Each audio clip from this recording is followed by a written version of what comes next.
이제 언론들의 태도를 좀 짚어볼까 하는데요. 네. 조선일보. 먼저 조선일보 볼까요? 네. 조선일보는 윤석열이 이제 헌재에 첫 번째 등판한 시기가 이제 1월 22일인가, 1월 21일인가 그렇죠. 네. 이때 이제 그 부정선거와 관련해서 살짝 말 바꾸기를 했거든요. 네. 그랬더니 이날은 조선일보가 아주 강하게 질타했어요. 아니 부정선거 증거가 그렇게 너무 많다고 하더니 이때 나와가지고 이것은 뭔가 사실 확인 차원에서 선관위 한번 들어가 보려고 했던 것이다. 이렇게 말을 좀 흐렸거든요. 맞아요. 그걸 이렇게 이제 매섭게 질타를 했어요. 네. 조선일보가 저 때까지만 해도 윤석열에 대해서 상당히 비판적인 입장을 견지를 했죠. 저 때는 저랬어요. 네. 네. 그런데 좀 시간이 지나니까 조금 태도가 바뀌기 시작하죠. 네, 요거는 이제 김용현이 1월 23일 출석했을 때 나와가지고 좀 말을 오락가락했죠. 뭐 요원, 국회의원을 끌어내는 게 아니고 요원이라고 얘기했다. 뭐 이렇게. 그래서 그 국회의원들, 민주당 의원들 사이에서는 선글라스를 착용하고 국회의원이다라는 어떤 그 밈이 돌기도 했죠. 그런데 조선일보가 그 첫날 윤석열을 강하게 비판했던 것과 달리 김용현의 이 해프닝에 대해서는 질타 대신에 약간 좀 양비론적으로. 뭐가 맞는 거야? 뭔 말이 맞는지 모르겠다. 네, 뭐가 맞는 거야? 이런 분위기로 바뀌었죠. 김용현의 이런 증언이 진실인가? 아니면 뒤집어 쓰기 위해서 총대를 메고 거짓말하는 것인가? 저게 양쪽에 똑같은 비중을 두고 그 판단해야 될 사안입니까? 전혀 아니죠. 저건 아니잖아요. 네. 대부분 다 이 국민적 상식이 다 이 조롱거리였잖아요, 김용현. 그러니까 온 국민이 조롱하고 있는데 조선일보는 진지하게 갑자기 이거 진짜야 거짓말이야 이러고 있으니까 조선일보는 왜 이래? 이렇게 되는 거죠. 조선일보가 바로 그 윤석열 첫 번째 출석했을 때까지만 해도 탄핵 12.3 계엄 이후에 줄기차게 윤석열 비판했거든요. 맞아요. 한순간도 흔들리지 않았어요. 네. 조선일보답지 않게. 네. 그런데 요때부터 왠지 모르지만 흔들렸어요. 이게 1월 살짝. 24일이에요. 네. 네. 그리고 조선일보가 방금 전에 봤던 정영식 재판관의 이제 그 까칠한 신문이 있었던 바로 그날 사설입니다.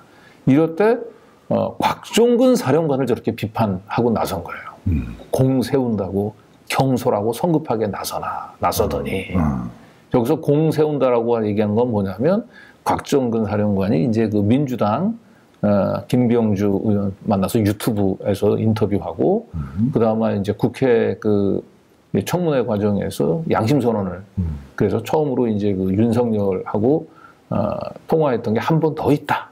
그리고 한 번 더에서는 그때는 윤석열이 이제 그 끄집어내라 이런 얘기를 그때 처음 지시를 받았다라고 한 걸 처음 털어놨었거든요. 이때가 이제 국면이 이제 완전히 이제 윤석열이 그 결국 이제 탄핵이 거의 이제 그 기정사실화되는 결정적인 증언을 했어요. 네. 그런데 요것을 이제 조선일보는 그렇게 공 세운다고 민주당한테 그렇게 아부하는 그런 얘기를 하더니 왜 이날 현재 나와가지고는 이렇게 말이 오락가락하냐 라고 하면서 곽종근을 굉장히 비판하는 그런 사설을 썼습니다. 이때부터 완전히 조선일보가 이제 스탠스가 바뀐 거죠. 그렇죠. 그러니까 사실 이제 이쯤 되면 완전 노골적으로 윤석열 쪽은 아니라 하더라도 윤석열 쪽에서 그 진술의 일관성이 없는 곽종근을 비판한 거죠. 네. 그러니까 조선일보 스탠스는 좀 바뀌었습니다. 확실히.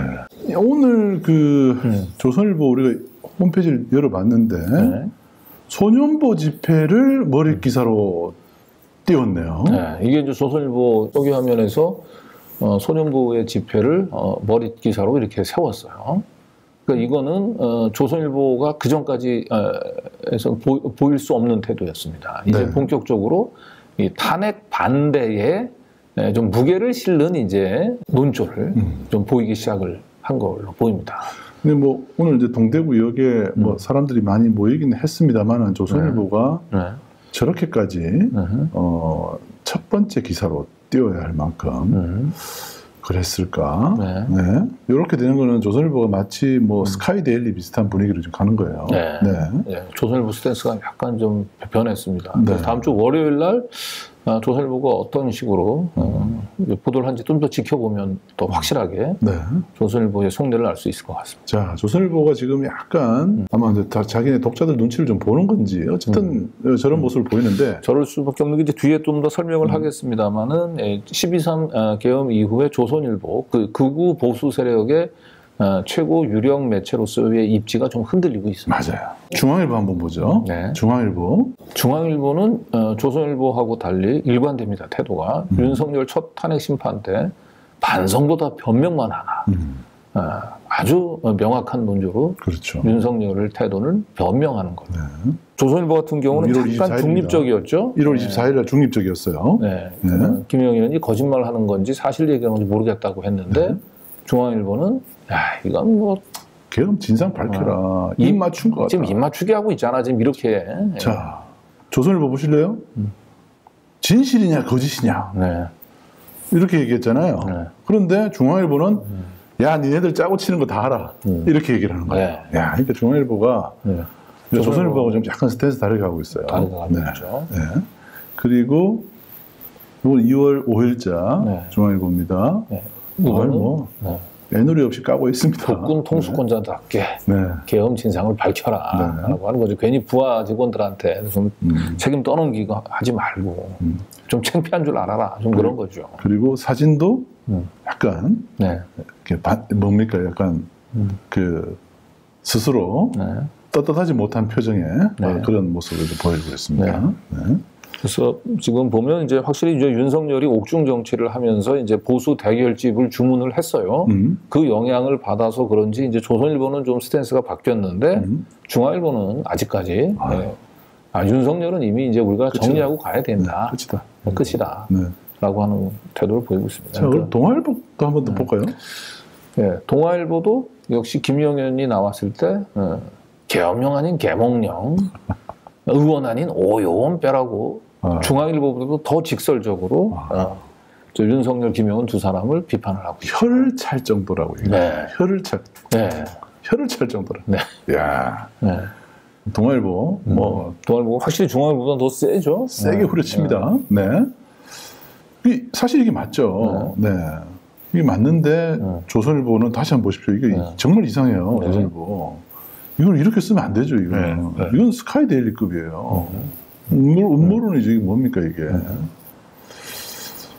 스카이데일리 요즘 대표적인. 자, 그리고 동아일보. 이때 이제 이준우가 나와가지고 약간 이제 윤석열 위해서 좀 이렇게 뭐 계엄은 정당하다라고 생각한다 뭐 이렇게까지 얘기했었죠. 근데 아주 동아일보가 이준우를 또 저런 태도에 대해서 눈치 본다 그러잖아요. 술술 불던 장군이 돌연 눈치 보며 입 닫은 곡절은 굉장히 표현이 직설적이에요. 눈치 본다 그러잖아요. 왜 말 바꾸냐는 거예요. 그러면서 또 요거는 이제 2월 4일 날 사설인데요. 동아일보 사설입니다. 윤석열보다는 홍장원 증언에 무게를 실어죠. 그렇죠. 이때 그 홍장원 차장의 그 체포 검거 지원과 관련돼서 사실 공방이 좀 있었죠. 윤석열과. 그리고 정영식 재판관이 또 홍장원 1차장 상대로 까칠한 질문을 했단 말이에요. 그런데 동아일보가 완전히 홍장원 쪽의 판정승 을 선언했어요. 제목이 윤 면전서 나온 싹 다 정리의 증언은 거듭 확인된 의원 끌어내라는 거. 그러니까 국회 의결을 방해한 거잖아요. 국헌문란입니다. 내란죄입니다. 명확하게. 그래서 이렇게 쭉 보면은 이제 조선일보는 약간 이제 윤석열 눈치를 보다가 지금은 이제 계엄 반대의 무게를 좀 실어주기 위해서 지금 준비 태세를 하고 있는 것 같고요. 중앙일보는 계속해서 윤석열에 대해서 비판적인 입장을 취하고는 있지만 표현은 조금 좀 아직까지는 점잖은 표현을 쓰고 있다. 그렇죠. 그러나 이제 동아일보 같은 경우는 가장 강한 톤으로 지금 윤석열을 때리고 있습니다. 그래서 이 윤석열의 보수 대결집 주문에도 불구하고 조중동도 지금 한 목소리를 내지 못하고 있는 상황이 지금 더 보수층들의 고민을 좀 대변하고 있는 걸로 보입니다. 이것도 지금 2월 7일자 동아일보 사설인데요. 탄핵 공작 이렇게 이제 주장하는 것에 대해서 본질이 이래가지고 본질이 가려지겠냐? 탄핵 공작 음모론과 지역적 시비라고 그러네요. 야, 지역적 시비. 동아일보가 아주 정말 작정하고. 그렇죠. 이때 이제 윤석열이 주장했던 게 곽종근 결국 민주당이 불러내가지고 결국 나를 탄핵 홍장원 그렇죠, 홍장원 상대로 해가지고 민주당이 원하는 증언을 끌어낸 거 아니냐. 탄핵 공작 아니냐? 이렇게 얘기하니까 이걸 지역적 시비로 그냥 폄하해버려.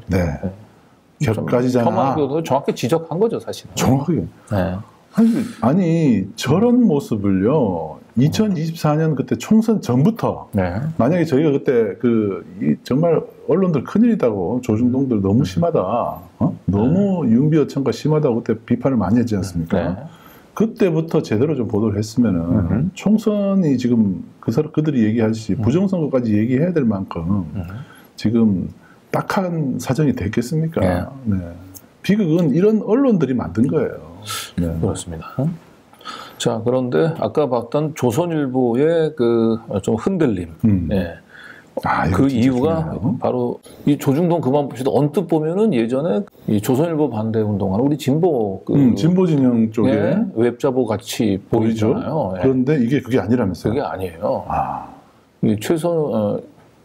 최근에 조선일보 절도운동본부라고 하는 게 구성이 됐는데 여기 본부장이 이희범이라고 굉장히 극우 아스팔트 세력이죠. 근데 여기 멘트가 너무 웃기네. 일단 첫 번째 보시죠.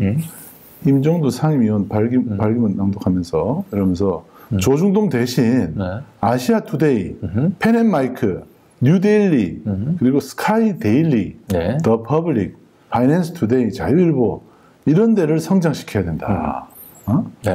그러면서 이것도 웃기죠. 밑에 조선일보는 정상이 아닌 것 같다. 얼마나 많은 보수 진영이 광고를 밀어줬는데 조선일보는 위기 때 사익을 취하는 모습을 보였다.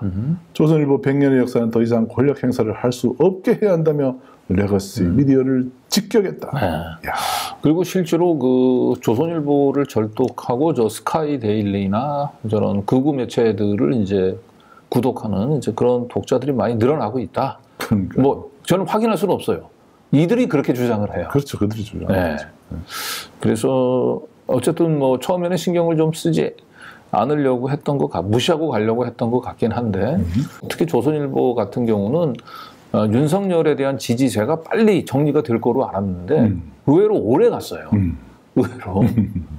그리고 윤석열 지지율이 박근혜 때하고 달리 박근혜 때는 그냥 10% 미만으로 그냥 순삭감이 되고 순감해버렸잖아요. 그렇죠. 순식간에. 근데 윤석열에 대한 상당한 좀 지지율이 어느 정도 이 극우 세력들이 윤석열을 쉽게 버리지 못하고 있고 그런 가운데서 계속 조선일보는 이제 윤석열을 이제 까니까 지금 실제로 조선일보에 대해서 극우 유튜버들 보면은 정말 이 한겨레 경향 MBC보다도 이 조중동 특히 조선일보에 대한 불만이 어마어마합니다. 거의 조선일보가 지금 이 극우 세력들에 의해서 타깃이 됐거든요. 아마 이런 것들을 좀 의식을 해서 결국 이 극우 세력들 어떤 조선일보의 이제 주 독자층이라고도 할 수가 있어요. 그쪽 눈치를 지금 윤석열의 눈치보다도 윤석열을 지지하는 조선일보의 주 독자층들을 지금 눈치를 슬그머니 지금 보고 있는 게 아닌가 하고 싶습니다.